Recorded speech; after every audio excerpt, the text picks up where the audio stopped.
Home makers के काम ना कभी कम नहीं होते। चाहे मंथ की स्टार्टिंग हो या मंथ का एंड हो, कोई ना कोई काम उनके सर पे हमेशा लगा ही रहता है। सबको छुट्टी मिल जाती है, लेकिन होम मेकर्स को कभी भी हॉलीडे नहीं मिलता है।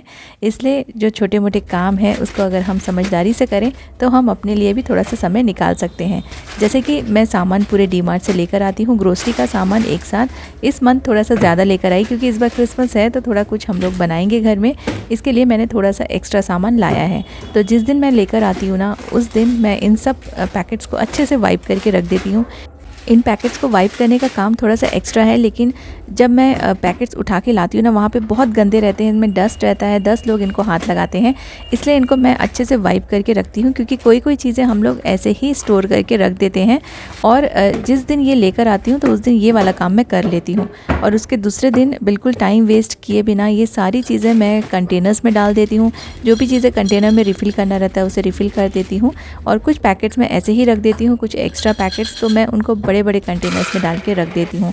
तो अगर आप जैसे ही ये सामान लेकर आते हैं, बस 1-2 दिन में अगर ये काम कर लेंगे ना, तो एक बहुत बड़ा आपका काम निपट जाएगा। दूसरा, हमारे किचन में अगर ये सामान ऊपर ऊपर पड़ा रहेगा तो किचन मैसी लगता है। प्लस अगर हमारा किचन छोटा है तो वैसे भी जगह नहीं रहती है, और ये सारा सामान अगर पड़ा रहेगा तो आपको दूसरे काम करने का स्पेस नहीं मिलेगा।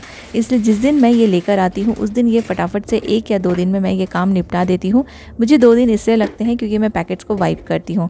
तो ये बहुत ही अच्छी आदत है, काफ़ी हाइजीनिक रहता है। अगर आप बाहर से सामान लेकर आएँ तो ज़रूर से ना एक बार पैकेट पोंछ लीजिए, बहुत ज़्यादा टाइम आपको नहीं लगेगा। और बिलीव में, ये कोई बीमारी नहीं है, कोई ओसीडी नहीं है। ये पैकेट्स एक्चुअली में बहुत गंदे होते हैं। कभी मैं इनको वाइप करूँगी तो वो वाला पानी मैं आपको ज़रूर दिखाऊंगी, वो इतना गंदा हो जाता है कि आप भी ना जब भी लेकर आएंगे तो आप नेक्स्ट टाइम से इसको वाइप करके ही यूज़ करेंगे। तो ये सारी चीज़ें मैंने रिफ़िल कर दी है। मैं बहुत ज़्यादा सामान लेकर नहीं आती हूँ, 1 मंथ का ही मैं स्टोर करके रखती हूँ। 5-6 महीने का या फिर साल भर का हम लोग लेकर नहीं आते हैं, क्योंकि मेरे किचन में बिल्कुल भी स्टोरेज कैपेसिटी नहीं है। तो जितना मेरे किचन में जगह है ना, उतना ही सामान मैं लेकर आती हूँ। तो जो बड़े बड़े पैकेट्स हैं जो मैं ओपन करके नहीं रखती हूँ, उनको मैं बड़े कंटेनर्स में रख देती हूँ। जितना भी वॉशिंग का सामान है, सोप्स हैं, शैम्पूज़ हैं, हैंड लिक्विड्स हैं, तो इनको मैं जितना भी है ना, मैं ऊपर के रूम में स्टोर करके रख देती हूँ एक बकेट में डाल के। और ऊपर ना मेरे यहाँ पे रैक रखा हुआ है, तो उसमें जाके मैं ये अच्छे से अरेंज करके रख देती हूँ। और जब भी ख़त्म हो जाता है तो हम ऊपर से ही ले आते हैं। अब बाथरूम की सप्लाई जैसे कि सोप वगैरह, टूथपेस्ट, ये मैं बाथरूम के बिल्कुल बाहर एक रैक रखा हुआ है मैंने।